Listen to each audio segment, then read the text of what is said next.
You know what we'll do? We'll just leave the level 3 reflection cards in the middle while we record our podcast. Okay. And who knows what'll happen. What does Estil not need to know about himself that he might not be aware of?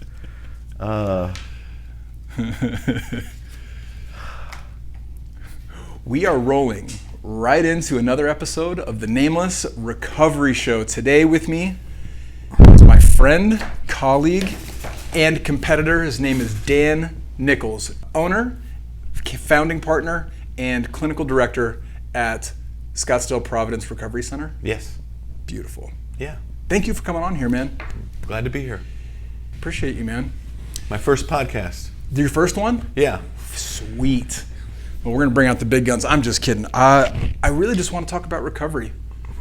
How long you been sober? 23 years. 23 years. Well, you don't look all that old. So how old were you when you got sober? I was 19, a few days shy of 20. Dude, and you get sober here in Arizona? I got sober at ASU State University. Living in Tempe. The last thing I ever wanted to do was get sober. Sure, me too. And I knew about AA, and it was the last place I ever wanted to end up. You want to know why? Because that's where people don't get to drink anymore. Fuck that. Why would I want that? Why would anybody want that? My daughter told me the other day, she goes, Dad, I hope I never, she's 17, I hope I never use drugs or drink so much that I have to be sober forever. I said, of course you do. Who would want that? Be like, being told you can never eat chocolate or have sex or. Yeah, it's terrible. Why would you want that? Obviously we find out it's the best thing that ever happened to us, but so, it was the first thing that I was ever truly didn't get what I wanted and found out it was the best thing for me. The first. There's been many since then? A few. Horrible things that turned out to be the best thing that ever happened to me, yes. What's another one? A divorce. That was what I perceived as pretty horrible, and it turned out to be great. A couple separations, too, that I didn't want. Sure. Worked out good. It's funny how life operates sometimes. A career choice. I wanted to be an attorney. You make a great attorney. Yeah, I'm told that. Yeah. I thought that. I mean, I still don't think I would have been a bad attorney, but no. I found my calling doing this. Well, and that's what I want to get into, and that's what I want to talk about. How did what was the career change where you got into this? What were you doing before this? You were talking about being an attorney. Were you in law school? I wanted to go to law school. Okay. So I got a criminal justice bachelor's degree, and I ended up, working on a restaurant.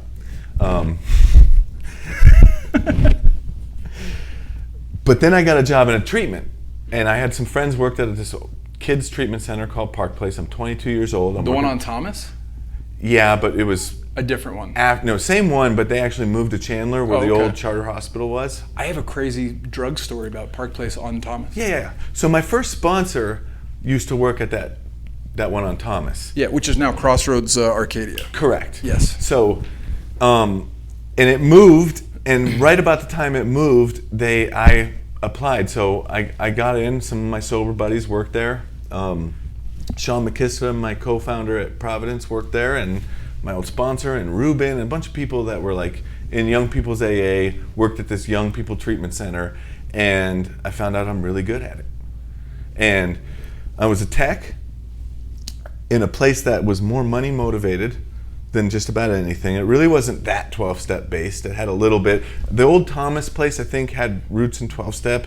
This new place was more corporate treatment.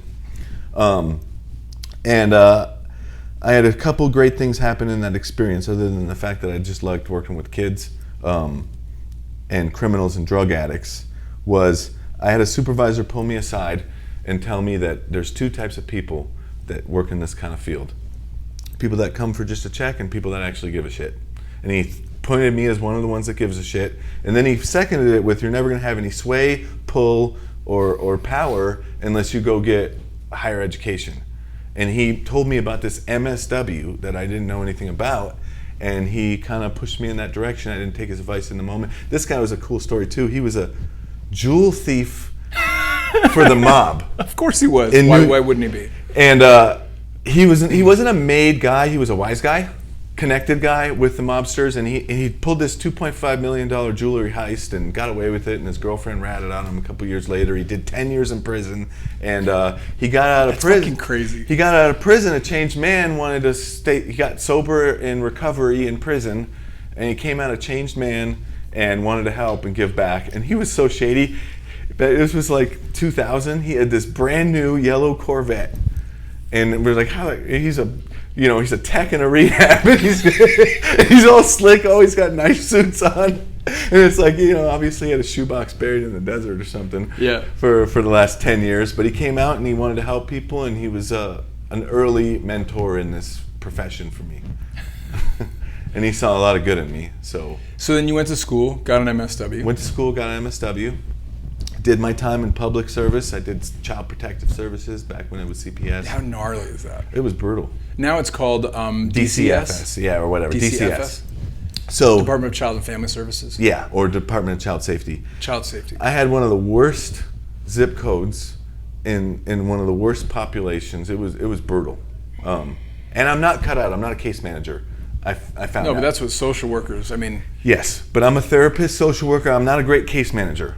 I'm a great therapist or a director or a leader. I'm not a good case manager. I hate making referrals, so it wasn't my strength. And then the job was tough, and it was in a real rough area. We're at 008 Van Buren, which if you're from Arizona, that's where and back in 2000 there was still a track, and my recovery sort of helped me spot certain things in the field, but I wasn't good at it. I didn't love it. I ended up working with criminals for about 8 years. People coming out of the BOP, which I know you know what that is. Bureau of Prison. Oh, Bureau of Prison. Bureau of Prison, federal criminals. I've never been to prison. I know, but we just know some of the same people that have been around, but I figured you'd know the acronym. I worked at the Federal Halfway House for a couple years, and then I worked at Task for a long time. And Federal Halfway House, McDowell area, Central South Phoenix? It's on Roosevelt. Mm-hmm. Roosevelt and 28th Street. Oh, it's crack neighborhood. Yeah, I know exactly. I've been down there. I spoke there. Yeah, you before. spoke there. Yeah, I know. I'm sure you have. I used to buy crack down there in the 90s. Yeah. So I ran to treatment there, and then Task is public treatment out here. I worked there for about 8 years. I promoted all the way up from counselor to director. For anybody that doesn't know what Task is, what does TASC stand for? Treatment Assessment Screening Center. In the 70s, it was Treatment Alternatives to Street Crime. That was when it came out. It's mainly known for P. If you get in trouble in Maricopa County, I'm just looking at this camera. Yeah. If you get in trouble in Maricopa County and you have to drop piss tests, you're going to Task. Yep. Colors, baby. Colors. I was on Colors in fucking 2004. That was before cell phones, so I had to call every day. Yep. Now I'm sure it's an app or something. They did come up with an app. Actually, Task is starting to lose. Are they? The way they treat people, they treat drug addicts like criminals. They treat people like their last stand. And enough people have complained, and the counter attorney, and it's a big money making deal. Task has gotten themselves. They're smaller and smaller. There's some good people that work at Task. Sure. The CEO is a good guy, but they seem to be on a downtrend, unfortunately. It's public treatment. The problem with that is you do a little bit for a lot of people, but it's really just hoops people got to jump through. There's not a lot of people that are really willing to change. People coming in there with fake dicks. All the time. All day. Man, you get desensitized. And then they go to, and I wasn't a P checker, I was a counselor. Thank God. But can you imagine, what's a P checker even make? Can we talk about this for a minute? Yeah. What's a P checker make? Back then, $12 an hour. Some minimum? Yeah. Holy crap. Yeah, and they deal with people talking crap to them all. They've heard talking shit, whipping out their fake, what do they call it? The Whizzinator or whatever? Whizzanators, yeah. The fake dicks. Yeah. Dude, that's correct. Dude, I don't mean to be insulting. If any of you check P for a living, I feel for you. I hope you were able to work your way up the ladder eventually. They've heard all the jokes. Oh, you like this. Oh, you're this. Oh, you're that. They've heard it all. Oh, God. So what were you doing? I was a counselor, therapist. I ran groups, and it was almost more criminal treatment than substance abuse treatment. Right. It was a both. It's a different animal. When you're dealing with criminal and drug addict population, drug addicts they lie. Criminals are different.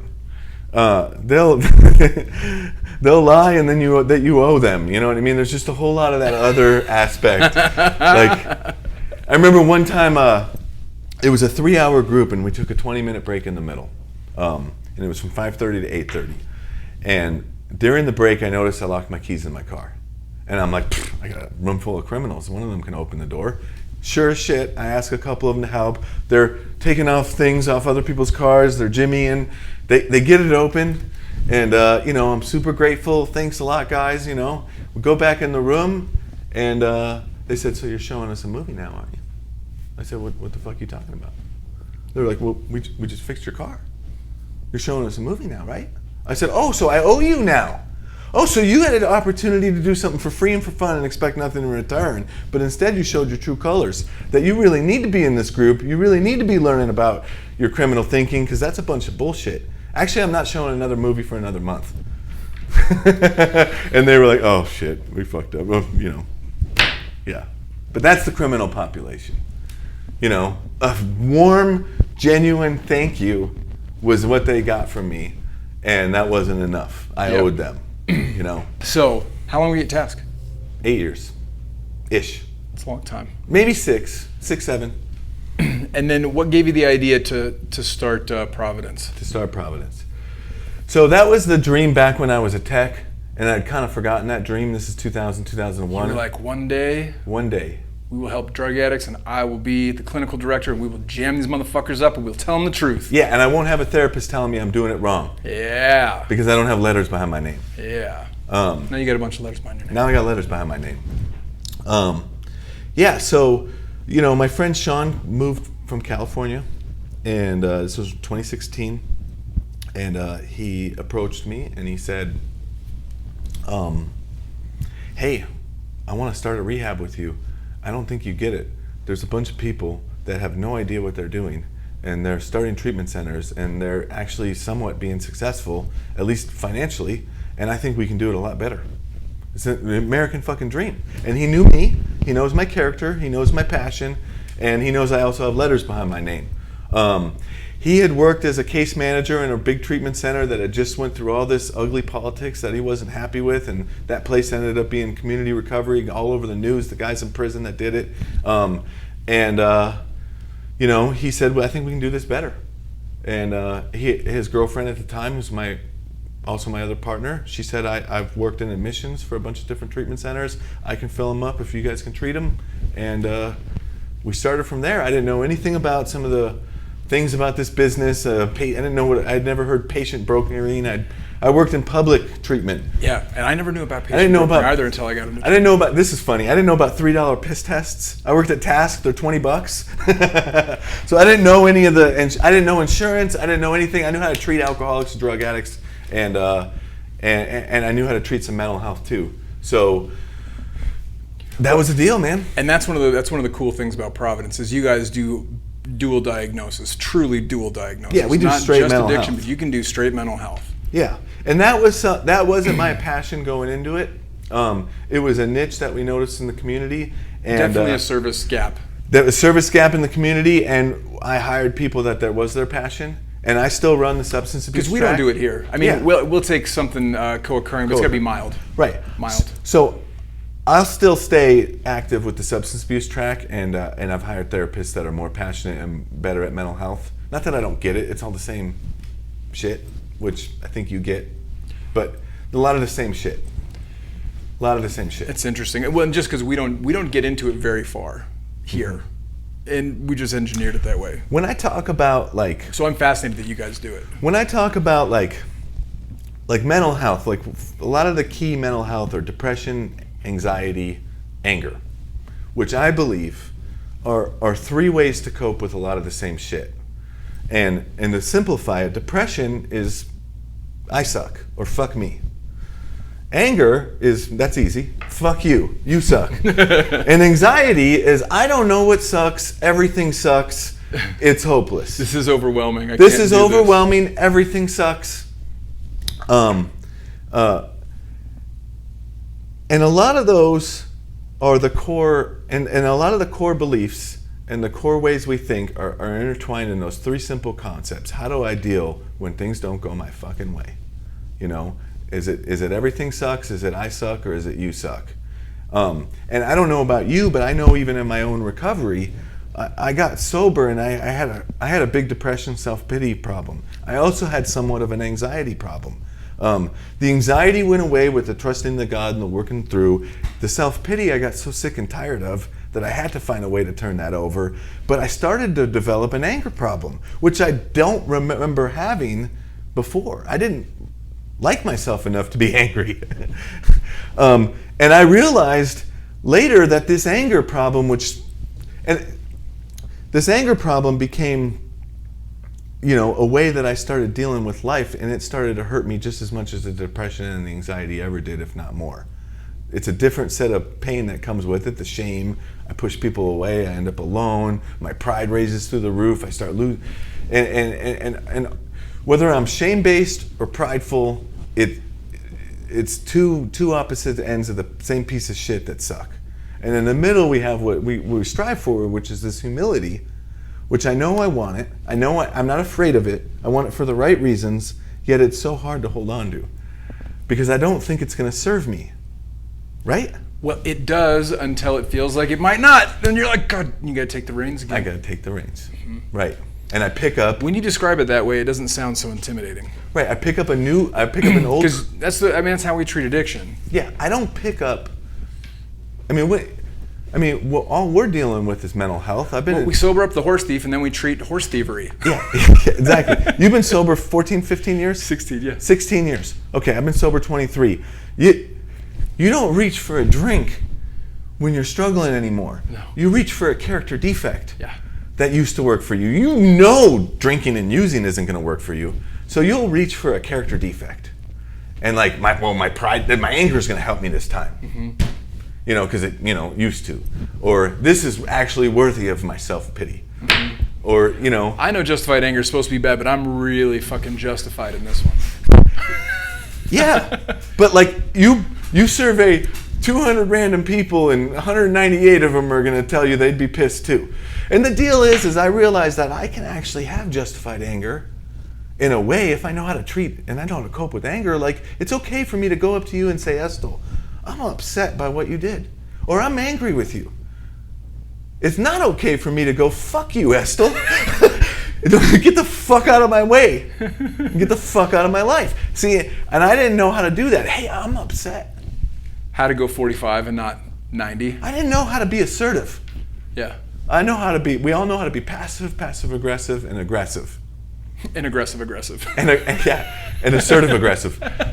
I'll be assertive until I need to be aggressive. Yeah, so just learning, so that's mental health. But that's also addiction. I mean, I'm not reaching for a drink when I have a problem anymore. No. I haven't had the thought of drinking since I had 9 months sober. I've been sober a long time, 16 years, and I see a therapist regularly. Yeah. And she asked me when I showed up there, she's like, is there something specific we need to look at? And I was like, I'll leave that to you to decide, but I really just want to optimize. I don't want to live in an echo chamber. I want somebody who's trained professional to call me on my shit. There you go. How's that working out for you? It'd be great. I've been seeing her a year. She's fantastic. I should have been doing it the whole time. Right. Don't should yourself. I'm glad I started doing this a year ago. I'm glad I started doing this a year ago. Yeah. It's a better way to say it. Yeah. And bad words are deserve, right? What the fuck do I know what I deserve? I can tell you I deserve more. I can tell you I got way more than I've ever deserved. Deserves a term that I'm not allowed to fucking say. I'm not even allowed to say I deserve love. I can say I'm worth love. And I can certainly say I've earned something. But I don't know what I deserve. Because like you and me, if we got what we deserved, we might be dead or in prison or sure. Lock away the key and you can't serve up one deserve without the whole menu. Right. If I'm getting what I deserve, then let's go all the way down the line. It's not good. Right. And there's some people out there that might think I deserve a whole lot of good, but there might be some other people that don't think I deserve that good. No. Right. And I don't think, I don't think they're right or they're right. Should's a bad word, ought's a bad word, always and never. Yeah, should always and never. Yeah, I never say always unless I always. Just kidding. You get it. Try to be conscious not to use always and never. Right. Been on that train for I rarely like to use always and never. So it's almost like saying I don't want to make promises I can't keep. And it's hard to keep the promise of always. Yeah. I mean, you can tell your child I'll always love you. Right. But you can't say I'll always be there. That's an interesting observation of just human life. I mean, it's all a moving target. I'm not always right. I'm just not often wrong. Saad likes to say, well, I'd say I'm wrong, but then we'd both be wrong. Or I'd say you're right, but then we'd both be wrong. Or something. He says some shit like that. I got a thing on my desk that my girlfriend gave me, and it says, "Let's compromise. We'll do it my way." So here's a question I like to ask people that come on the show. Okay. Always, every time. Always. I often like to ask this question. What do drug addicts look like? What do drug addicts look like? Alcoholics and drug addicts? Drug addicts. Anything. They look like everyday people. There you go. Everyone knows that. Do they? Do they? You know, I had someone ask me once. What about your son and his fucking druggie friends? Someone asked me once, and she worked at the Arizona State Hospital on the sex offender ward. Mm-hmm. And not to go too far political on this, but like she goes, "What do sex offenders look like?" And I said, I assume they look like everyday people. She goes, "No, they look like sex offenders." I don't even know what that means. Alcoholics. It's funny that she said that. Are big, small, black, white, man, woman, rich, poor. They're very diverse. And alcoholism or drug addiction doesn't give a shit. And whether it's learned through trauma, whether it's passed on through genetics, whether it's observed and learned, whether it's through peer pressure, whether it's earned through bitter experience of pouring enough drugs and alcohol in my body until I become an addict. Which answer do you think it is out of those 5 I just listed roughly off the top of my head? What's the answer? Which one? Combination. Yes. The answer is yes. It's through trauma, genetic, earned, all of it. Mm-hmm. Or most of it. Give or take. It's a mixed bag for a lot of people. Yeah. And, I assume we're talking about this to somehow talk about how to treat drug addiction, right? Right. Well, yeah, I mean, the whole point of this, of us having this conversation on a camera with microphones, is to expose to the outside world what addiction really is, who it affects, and how, and what recovery really is. I think that we've done a good job as a society as reducing stigma around addiction, but not around recovery. So people think, and that's good, because you know this and I know this. One of the frustrations with working in recovery is you'll have somebody tell you point blank, whether they're in your treatment center or whether you're working with them in the recovery community, you'll say, "Are you a drug addict?" And they say, "Yes, I am." And then the next thing out of their mouth is something that's in direct opposition of what a drug addict is. Then they'll say something like, "And I bet if I just get 90 days sober, I'll have this thing licked." And I'm like, stop! You stop right there. Stop right there. You just told me you're a drug addict. So if that's the case, then 90 days sober isn't going to change that. The only thing that's going to change that is change. You need to change. The guy you are now will get loaded. And if you don't do any work between now and 90 days, you're going to get loaded. The guy you are now gets loaded again and needs to change. Whatever it is you're doing, and whatever the cause of drug addiction is, and the reality is it doesn't freaking matter. It's how to treat it and maintain it and recover from it. Yes. That's what matters. If we could say, well, I go to the cause, I fix the cause, and now the drug addiction's gone, it's not that simple. No. So, like I interviewed a therapist once, maybe you've heard me tell this story, and she said, well, I think there's a huge trauma aspect to addiction. And I said, absolutely. Yeah. And I said, so what do you think then? So if I heal their trauma, they can go drink and use successfully now? What did you say? She said, well, no. And I'm like, so healing their trauma is important. And maybe they need to heal their trauma if they're ever going to be comfortable sober. But that ship has sailed. If they're a drug addict or an alcoholic, I don't know how to reverse that process and teach them how to drink and use like gentlemen. Once cucumbers become pickles. Right. You know what's ironic is I was just in New York and I had this pickle, but it was a half pickle, half cucumber. It was not fully pickled. And I was like, this doesn't know if it's a pickle or a cucumber. And of course I thought about it. And maybe there's some sort of scale of how alcoholic or drug addict you are. And if you're a 10, you're all the way pickled. And if you're only a 5, maybe there's some way to... But just to the extent, right? just to the extent that I've lost control, that's how much recovery I need. That's the difficulty of it. It's like, at what point do I throw in the towel? At what point do I go, oh, you're probably right, this is a little fucked up? Yeah, 90 days sober ain't gonna do me any good. Usually when the identified patient, whether that's myself or somebody I know or somebody checking in, by the time they're usually saying, yeah, I probably should get this in check, everyone in their family's like not even answering the phone anymore. Right. It's already like, go get sober, don't get sober, just fuck off. Well, hopefully. Yeah. Well, either because the family, for all the families out there, you'll either make or break treatment. That's 100% true. And making it is a slow, long, patient process, and it only takes one bad decision to break it. And a lot of families don't understand how they're somewhat even tied to the alcoholic being sick. They don't. They're like, I'm not tied to it, I hate it. We don't introduce family systems theory to families until we start getting them ready for our version of Family Day here. And then our clinical director sends out an email and kind of, you start to get some basics, just some real loose language so they understand. And yet you get a lot of aha moments come Common Ground Day. They're like, yeah, I've made some mistakes. Yeah. And it's the whole difference between helping versus enabling and doing something for them that they can't do for themselves. And so, but this whole concept, like, what does an addict look like? I'll tell you what an addict is. This is my understanding, and I go 4, not just 3. This is good. Number 1, who's when they start using, they don't know how to stop. Not every time. Not consistently, and not when they need to. Not every time. Don't know when the credits are going to roll. Right.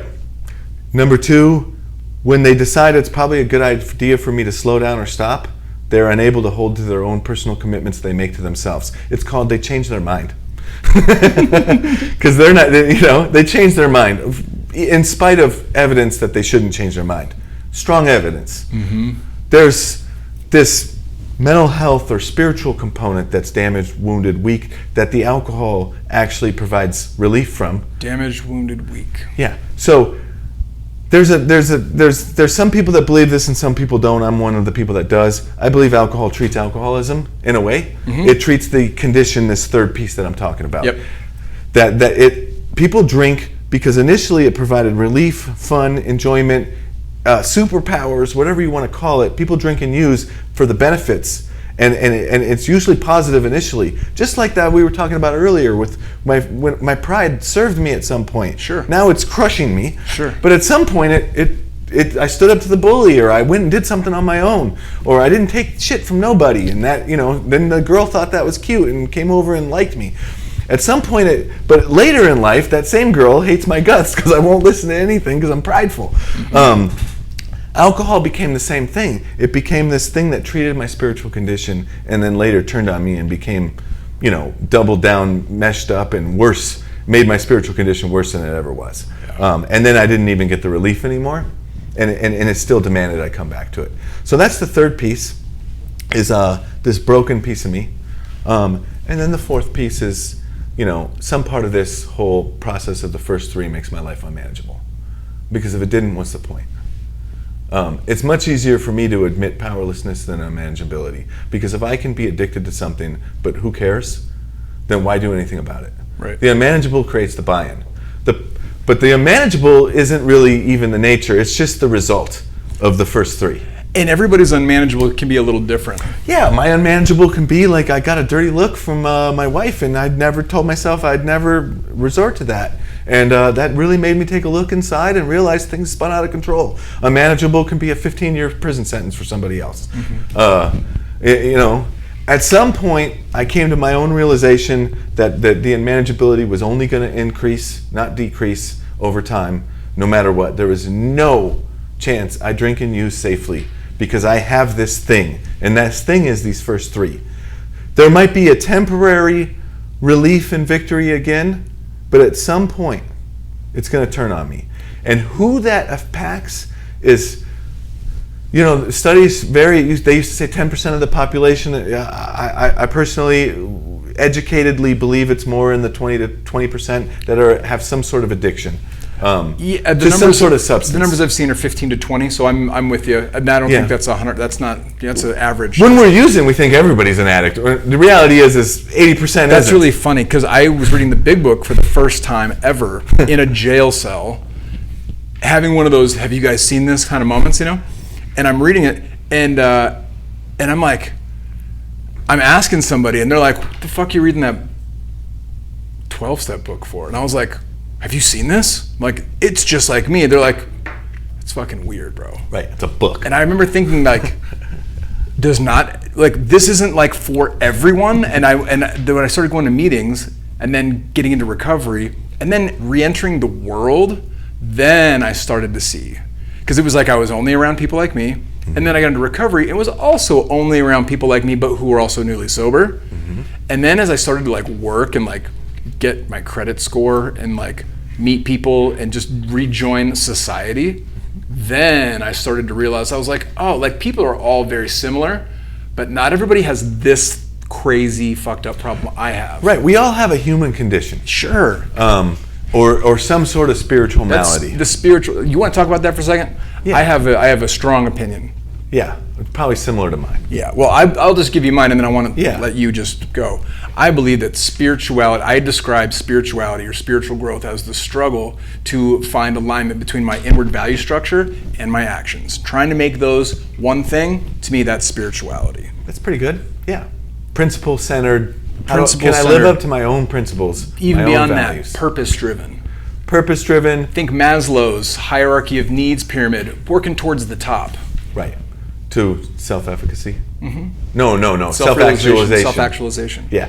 Now there's a which isn't me being the best thing ever. It's me being what I could be. Right. Me iteratively becoming more effective at whatever it is my purpose is. And for me, my purpose is to do this, is to be a road sign. Well, I thought of spirituality like many people ignorantly think of, and I use the word ignorantly with love. Sure. Ignorantly think of as a type of religion, when I found out spirituality is a very broad topic and concept, where it can be directly in alignment with religion, or it can be something that doesn't go with religion at all, and it can still be spirituality if indeed, like it says, like synonyms for what you said are my inner self, or my conscience, mm-hmm. or and it's a lot of synonyms with some of the Western religious philosophy. But this concept that inside me there's this good and this evil. And when I was in my addiction, evil was winning. Midnight in the Garden of Good and Evil. I think that's one of the things that I think adds to the stigma around recovery. It's like, what am I going to be made? Like, is it a cult? And yes, it kind of is. It's a little culty. And I can remember being. So I've told this story before. Yeah. A guy that you brought meetings into Durango jail when I was there. Okay. He's a little Jewish guy. Wonderful human being. Literally saved my life. Okay. Right? Carried the message to me so that I heard it for the first time. Heard it. And our bottoms are different. He's like what I would consider more of a high bottom. Sure. And he's a therapist too. He's a wonderful guy. Okay. He's fucking amazing. All right. I get into like a halfway house.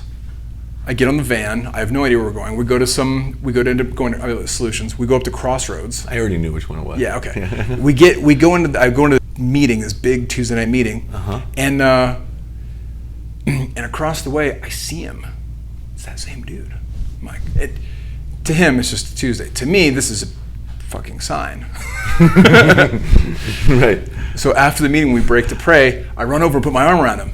And I'm like, hey, dude, you remember me? He's like, no, not really. He's like, you look familiar. He's like, have we met? I'm like, yeah. I'm like, you like changed my life like a couple months ago in jail. He's like, oh, Durango. Okay, I remember you now. On the inside. Yeah.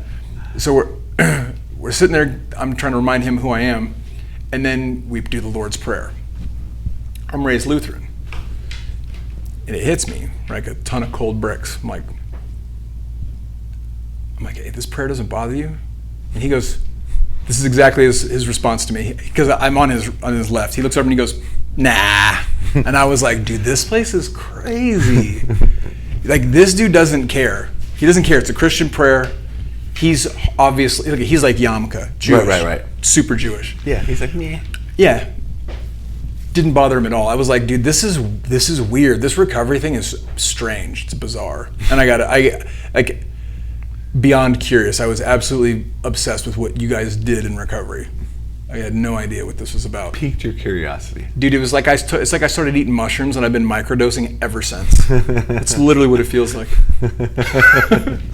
I was getting tattooed. I told a guy that, and he was like, I'm microdosing right now. I'm like, that's so cool. I'm like, I've been microdosing for 16 years, except there's nothing in my system.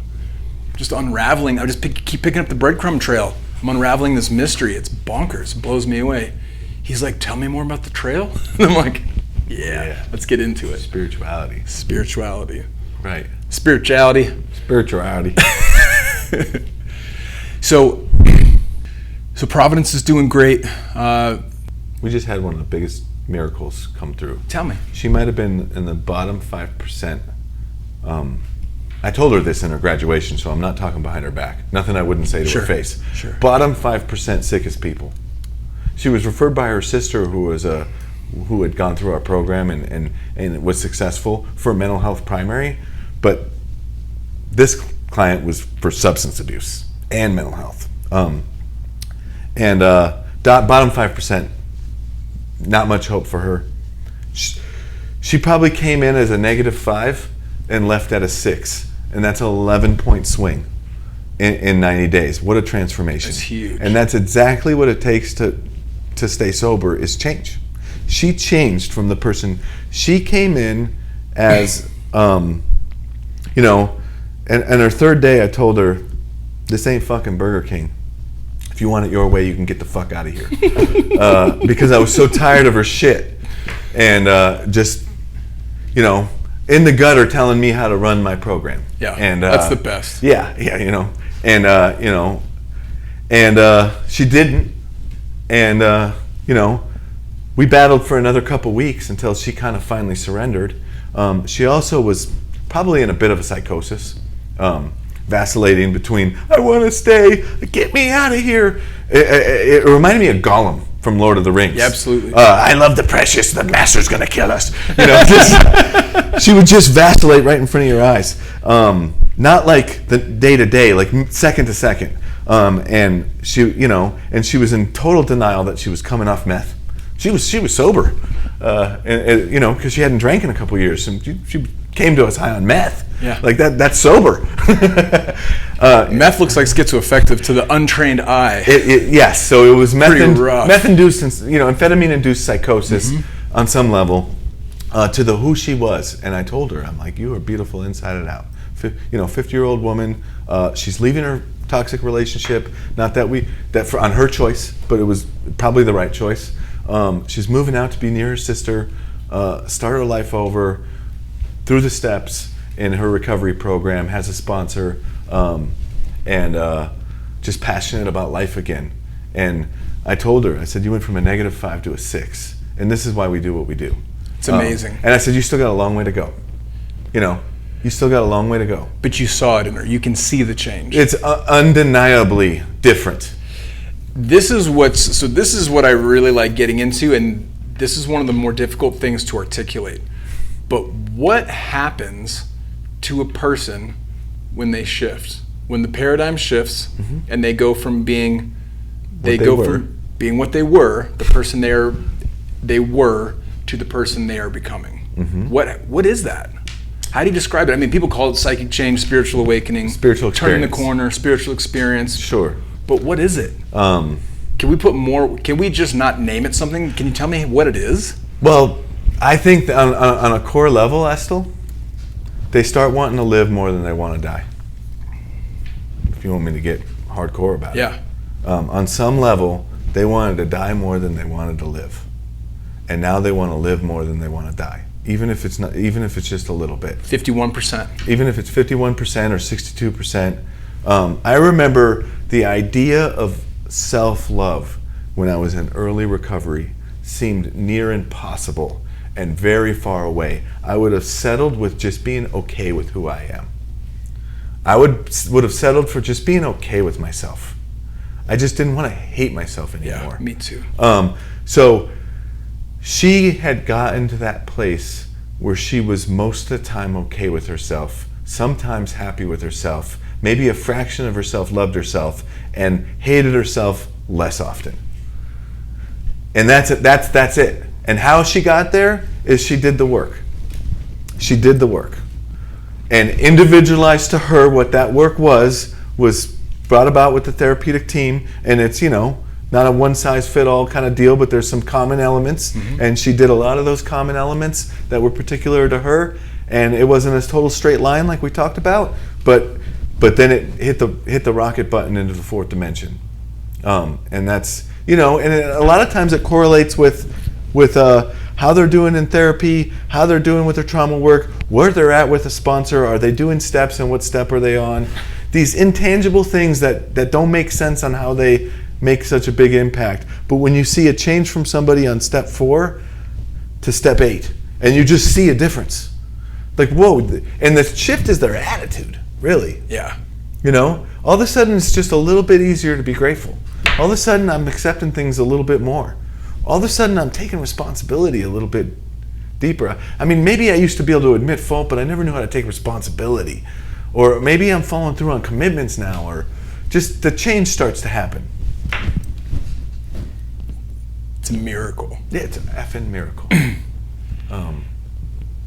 And we're literally in the business in our personal lives and in our professional lives of helping to create an environment where that happens regularly to people. It's bonkers. So someone said, it was a sports radio guy that I listened to, but I guess he worked in a rehab for 3 years. And he said, my experience working in a rehab, it was 2 things that got people to change. Culture and grit. The culture of the program and the grit of the individual. I like that. Yeah. And this person was not 12-step at all. He just worked in a rehab as a bouncer tech. And bouncer tech, fight breaker upper. Or maybe he just wanted to help people that were suffering, but he had no personal experience with addiction, I don't believe. But he saw culture and grit. So I know your program has a huge culture component as ours does, right. Which is why I respect your program, because you care about culture and you know how to create a culture. And I know some of the individuals that work with you that help create that. Same with us. So the culture is important, and then it comes down to that person. It's like we say around recovery, the only thing I can't give you is willingness. Or sometimes there's that grit too, because sometimes it takes grit to surrender that difficult thing, or to be willing to do that uncomfortable action, to walk through that pain, to let go of control. All these things that are essential for me to get some change, because as we all know, my freaking way didn't work out so well, now did it? And their way didn't work out so well. It usually wasn't on their plan. That's a big, I think of all the ingredients that go into the miracle recipe, I think there's a large percentage is that ability, that willingness to let go. Because I think as a well-balanced, healthy individual, there's a constant tension between what I'm pushing for, what I'm driving at, and what I'm willing to accept and what I'm willing to just let go of, without giving it too much thought. And that's just kind of a push-pull all the time. But it's somebody who's highly dysregulated, somebody who can't stay sober, somebody who's drinking away their feelings on a daily basis, somebody who's smoking crack in the bathroom, that person, that guy, yeah, they're typically like, it has to fucking be this way. And you're like, not gonna be that way. Right. It's not that way now. Why? Right. You got to make friends with what is at some point. And it seems like one of the big elements. When people start to, you said it like 3 times in your description, and it really stood out to me. Yeah, when people start to make friends with what is, they shift a little bit. They're like, I like it when people are like, well, how long do I have to stay? It's like, I don't know, 3 months, 6 months, might be 9 months, then you'll work here. Hard to say. It's really hard to say. Yeah. And when people are okay with that, they have a great chance. Those guys seem to have a better chance. Yes. Yeah, the people that don't dictate their own treatment experience. I tell them, sometimes I have to say, listen, you, your family, and me, together, make the treatment decision.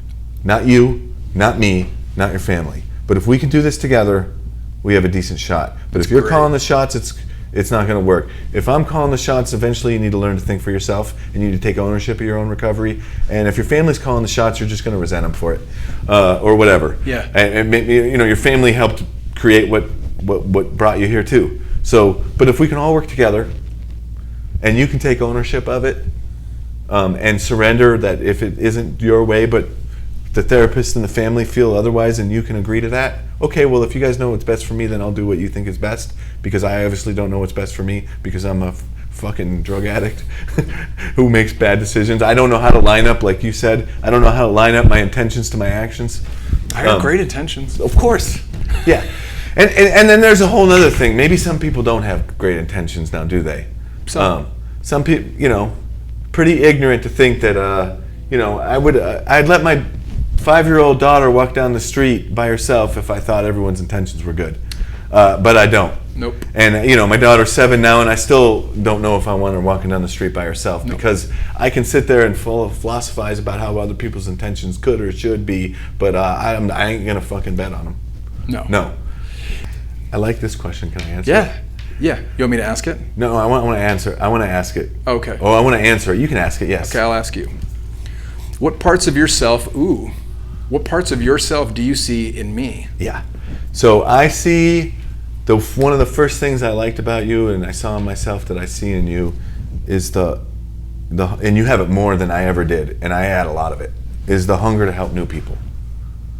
That's huge, man. I want to hug you. That hunger to help other people that you had in your solution days, and that's translated into your professional work. I've always known that about you, and you weren't around because when I had the hunger quite as heavy as you had it, because I kind of got busy, and I don't know. I still have it, but I didn't run a halfway house out of I didn't run my own halfway house out of my own home like I did for my first 4 years sober. Right. Like how many people got sober on my couch? Right. A lot. But they ain't getting sober on my couch now because I have a 17-year-old daughter who I'm just not going to expose to that. Right.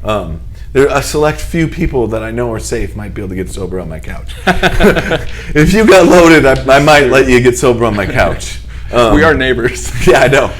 Hey, Nicole locked me out. So that's one huge part. Obviously, you're a good leader, and I can see some of that in me. You're a straightforward, straight shooter. I can see that in me. So yeah, I see a lot of good parts. Any bad parts? I don't know. I mean, we could be called egotistical probably by some. Absolutely. I've probably heard the N word before in your life. Narcissist. I don't agree with it, but you probably heard it. If you're smart and capable, someone's going to call you that. You don't like that one. Pass.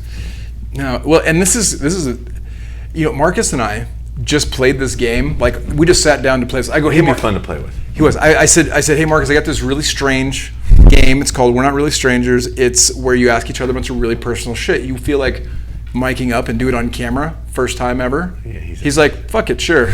That's Marcus. It's like an hour of us like crying and like asking each other really fucking deep questions. What is a lesson you will take away from our conversation? To never say always. No. It's fine. It's a lesson I'll take away from today's conversation.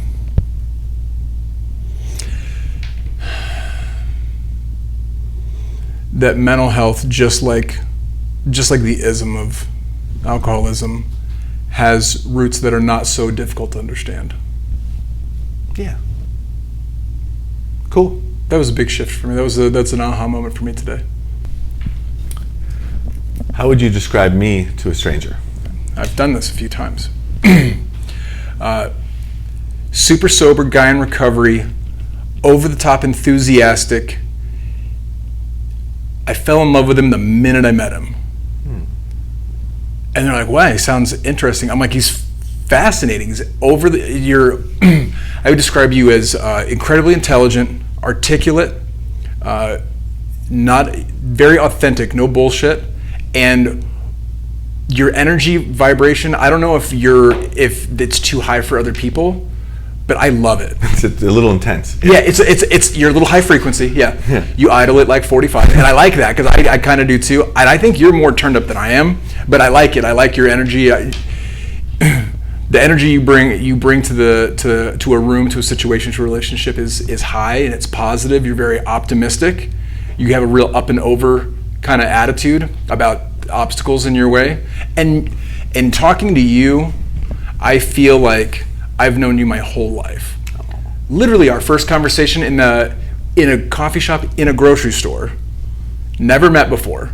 We sat down and we talked for 20 minutes, and I felt like we're roommates or something. Right. I felt like we'd known each other for years. Yeah. You're an A+ human being. Some people have a certain. Thank you. I appreciate that. I take all that as a compliment. Some people have a potency factor, and you basically told me I'm potent, and I want to be potent. You are. I don't want to be a bad potent. No. But I'd rather be bad potent than nothing potent. Yeah. Yeah. You know Eric Owen? Yeah, of course. He's a friend of ours. Yeah. The first time I met that dude, love Eric. He was new, and I was like, I don't know if this guy's good or bad, but he's potent. I was not wrong. No. He was 9 months sober. I was like, I don't know if I like him. I don't know if I don't. I don't know if he's good. I don't know if he's bad. I think he's a whole lot of both. Yeah, he's a lot. But he's potent. Yeah. I was not wrong. He ended up doing a whole lot of good things for recovery and himself. He's amazing. Yeah. There's some epic stories in this. He'll forever be an icon and a legend in this valley. Yes. So you kind of reminded me somewhat of him. Just like go-getter, sober people up on my couch, drag him to the halfway house, drag him out of the halfway house, and you kept it up for a while. Yeah. It's hard to keep that up. Yeah. Life gets busy. Gets busy. Some of us would love to do more of the work, as it says in recovery literature, but we're not situated to do so, which is sort of a cop-out. But yeah, it's hard to keep that work in, day out. Caring for others. Knowing that I don't have this recovery in the bag and I better give it away to somebody else real quick. You know what? I struggled. My struggle has been... My struggle. Be careful when you say my struggle. You know what I hear when I hear my struggle? Mein Kampf! You know what that means, right? Mein Kampf, which is the book Hitler wrote, literally translates to my struggle. Oh, then I won't say that. When someone says my struggle, I hear Mein Kampf! Your struggle. So what I have struggled with repeatedly in recovery has been to take the foot off the gas pedal. All or nothing. And I suppose I was a pretty tenacious, when I was in active usage, I was probably pretty tenacious. Right. I've heard some stories about the bicycles and A Mountain and yeah. But then getting into recovery, I was kind of indoctrinated into a pretty militaristic, 12-step group of dudes that were like, yeah, service. I know those people personally. Which is right. I got sober with those people. Right. and it's great, right? And I think the message comes off so strong and so regimented because you just lose people by the thousands a year. We're losing 500 drug addicts and alcoholics we lose a day in the United States right now.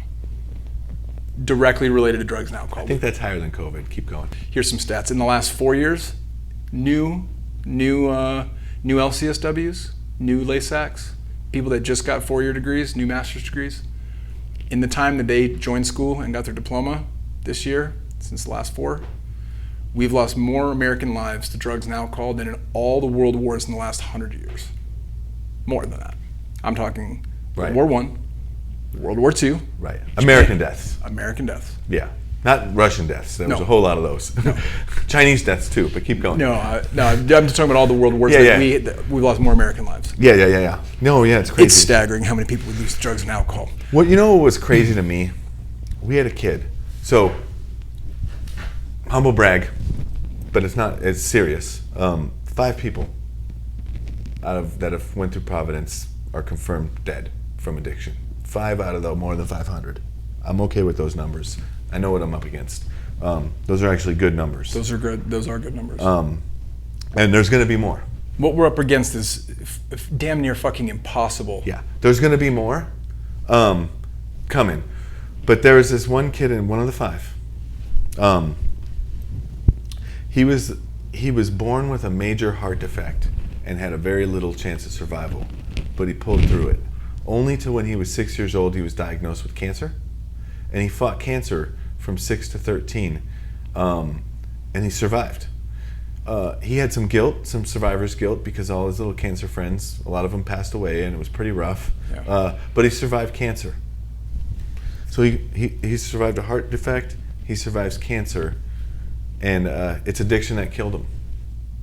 And that's what people don't a lot of times understand when I tell them that substance addiction is primary. It not only is it its own thing, it's its own disease, but it is a primary disease. It comes before the others. It comes before your depression. If you're co-occurring, it comes before your anxiety. And people think if I'm not depressed, I won't drink. Well, if you can't stop drinking, you're never going to get over your depression. The drinking contributes to the depression. It's a depressant, for one, but I mean, besides that, the anxiety disorder, you're not going to overcome your anxiety disorder if you're hiding your feelings in a bottle every day. You're not going to learn how to walk through that anxiety if you're still treating it with alcohol. You're self-medicating. So this idea that it's a primary disease is something that a lot of people, if someone has cancer and they have alcoholism, I need to treat the alcoholism. Because if they can't get sober, they can't follow through with their chemotherapy and they can't do what they need to do to treat their cancer. The alcoholism is going to kill them. So there's not much that I'd treat. Maybe a bullet wound to the head is more primary than but that's not a disease. You know, there's not much more deadly than addiction. So addiction is the number 3 leading cause of death in Americans. Yeah. If you go to Americans under 50 years old, it's numero uno. Number 1 killer. Does that count smokers? That does not count cigarette smokers. So cigarette smokers is number 1 or 2. And car accidents. 2. And car accidents is 1. 2 is smoking. What's 1? One is heart disease. So smoking can contribute to that. It is the number 1 contributing to heart disease. Number 2 is cancer. Number 3 is accidental injury causing death. And like the lion's share of that is overdose. Yeah. And right now in 2020, fentanyl overdose. We've had more than 50,000 fentanyl overdoses in this city since mid-June. Mid-June. It's like 60 days. That's insane. It's bonkers. And how many of them do you know personally? At least 8. Yeah, at least 8. A couple of them are dead. Yeah. Oh yeah, we weren't talking about deaths? No, that's 50,000. Overdoses. Yeah, we know a lot of those. Yeah. A couple of them are dead. A couple of them are dead. Yeah. There have been a couple people that have died this year that I knew that wasn't drug related. But I know a guy that was stabbed to death at a park late at night a few months ago. It was this year. For all the people that don't believe in drug addiction, or think it's like just a willpower issue, or right. like I always tell people when someone's pretty green in recovery, I say we got to start with this. There's a thing called alcoholism, and it's real. There's a thing called addiction, and it's real, or it isn't. First, that's the first thing you need to believe. Addiction is a real thing, or it's not a real thing. It's these weak willpower. It's a real thing that some people have and some people don't, or it's not. It's not a thing at all. And most people will agree, well, no, I know someone who was an alcoholic. It's a real thing. Okay, then the second part is, well, are you one or not? It's so good. Are you one or not? It's a thing or it isn't. Marcus and I just recently gave a talk entitled "The Addict with 1,000 Faces" to a Midwestern University. Oh, nice. Student body, about 200 physicians, and training them on just this, on the stigma around addiction, right. Around synthetic opioids, around everything we've been talking about today. And then the third thing is what are you going to do about it? If you are one, then do you believe that without help you don't really have a chance? You can't just, if it was as simple as drying people out, detoxes would pump out winners and we wouldn't have a substance abuse problem. You go clean up, withdrawal, get set on your way, and know never to do that again. Do the rapid withdrawal where they put you out. Yeah, and I like to tell this to people all the time. Like, I have a banana allergy. I found out when I was a little kid. I was 5 years old, and bananas were my favorite piece of fruit, and I had one every day. And every day I went to the nurse when I started kindergarten, had a little stomach ache, and I would cry until they sent me home. And I got to the point where I remember, even at 5 years old, I was questioning myself, is this psychosomatic because I don't want to be in school? Am I like making this up? But the stomach ache certainly felt real. Well, somebody was smart, thought about the physical possibilities, found out my diet, realized I ate the bananas, high potassium, I got some sort of intolerance, and took away the banana, didn't have the stomach ache anymore. You love school. What's that? And then you love school. And then I didn't have to go home. I didn't go, because I wasn't making it up. Well, being the good drug addict I am, I liked bananas, and occasionally I would try to see if this is still a real thing. Sure. And it is. And I'm like, well, what if I just bite a piece of banana? There's a little banana in the milkshake. A little tiny banana in the milkshake. Sometimes I can get away without the stomach ache. If I take one bite of banana, I'm pretty good. If I eat half a banana, I'm done. Ugh. A whole banana, it's awful. I don't TMI, poop blood, all that stuff. Wow, from one banana? Brutal. It's not worth it. It's akin to what I've heard. I've read up on this, and it's akin to what females experience with menstrual cramps. Is how I feel when I eat the banana. You have a serious potassium issue. Serious potassium issue. So if helping wounded, weak people is your superpower, potassium is your kryptonite. Kryptonite. So the simple answer is don't eat the banana. And even though I like bananas, and I honestly think it is the most practical piece of fruit. I mean, it's like a Snickers bar, but it's not unhealthy. You're right. You peel it up, take a bite. There's some food value there. It's a super convenient snack that that's off my radar. And the juice isn't worth the squeeze. And once I've fucking figured out that I can't eat this banana, I don't have an overwhelming obsession to eat the banana, even though I like the banana. You just go on living your life banana free. I just fucking don't eat bananas because it's not worth it. And that's how a normal person reacts to an allergy. To an abnormal reaction of the body. And with a substance abuser, that feeling we get from the substances is way more powerful than anything a fucking banana's ever done for me. And it impacts me way more than a fucking banana's ever impacted me. And it treats me differently than a banana ever fucking treated me. And I start weighing the pros and the cons, and I say, fuck it, I'll take the stomach ache. And then when the stomach ache becomes an ulcer, I'll just take Tums. And you just spirals... all the way down. And that's the difference between a normal person allergy and someone who suffers from addiction. Yeah, it's like that's like one of the old recovery jokes, right? Like I can't lower my standards fast enough to keep up with my consequences. That's right. So, and that's what people don't understand. Why don't they just eat the banana? If they had more willpower, they wouldn't eat more. I have plenty of fucking willpower. I don't eat bananas. There's a lot of things that I can exert a ton of willpower. Yep. And I find when I align my willpower with some sort of spiritual sort of principle or goal or sense, I'm really able to follow through with say what I mean and don't say it mean and do what I say, and I'm able to do a lot of that stuff. When it came to controlling how much alcohol I drink and stopping when I want to, that was something that's just different from me. So that I fall in that there is and there isn't, and I'm one of them category. Yeah, agreed. I'm the same. Yeah. If I were to pick up a drink, and that's the thing, it's not every time, but you never know. And this is finally, this is why I tell people this all the time. I've been sober 23 years. I've healed the fucking trauma. I've worked on the mental health. The anxiety problem's gone. I don't suffer from depression, and I have. So those underlying conditions that I've worked through to create a more comfortable sobriety do not make me immune to alcohol. No. If I drink alcohol again, within a period of time, it's going to spin out of control and wreck my life. Every fucking time. I have 0% odds of it turning out okay. Yep. There's no fucking chance.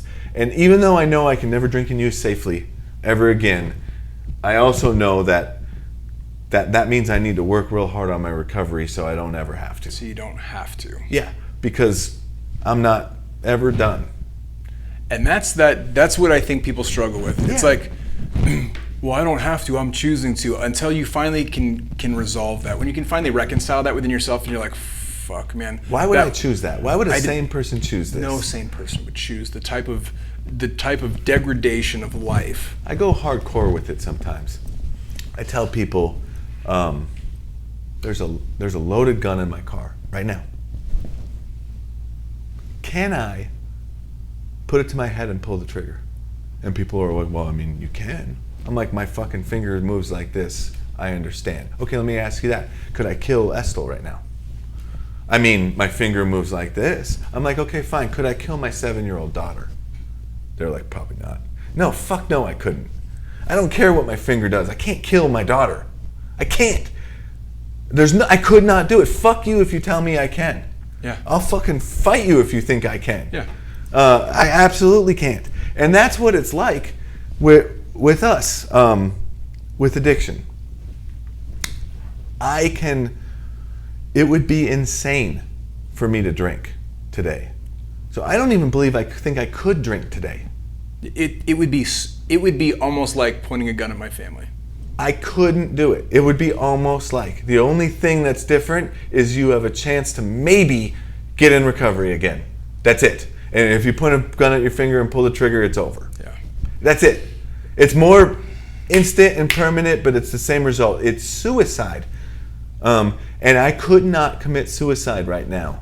I don't think I could. I mean, you couldn't pay me enough money to commit suicide. Even if you promised the money to my kids, I wouldn't do it. I don't care how much money it is. When I didn't think my life was worth shit, I might have took that deal. Yeah, let me die, give the money to my parents so I can go out a martyr and I don't ever have to learn how to grow up and live fucking life. Yeah. And because I'm afraid. And today I'm not afraid. I want to live more than I want to die. A lot more. Maybe, some days, some days it just needs to be more, just needs to be more. Life's worth living more than it's worth dying. And I'm way blessed beyond my whatever deserve. You're truly a blessed man, and you help a ton of people, and I just want to thank you from the bottom of my heart, all the work you do, both in and out of your treatment center. You do a lot of good for people, a lot of good for this community. So thank you. Yeah, thanks for having me, dude. Right on, bro. Was it fun? Awesome. Cool.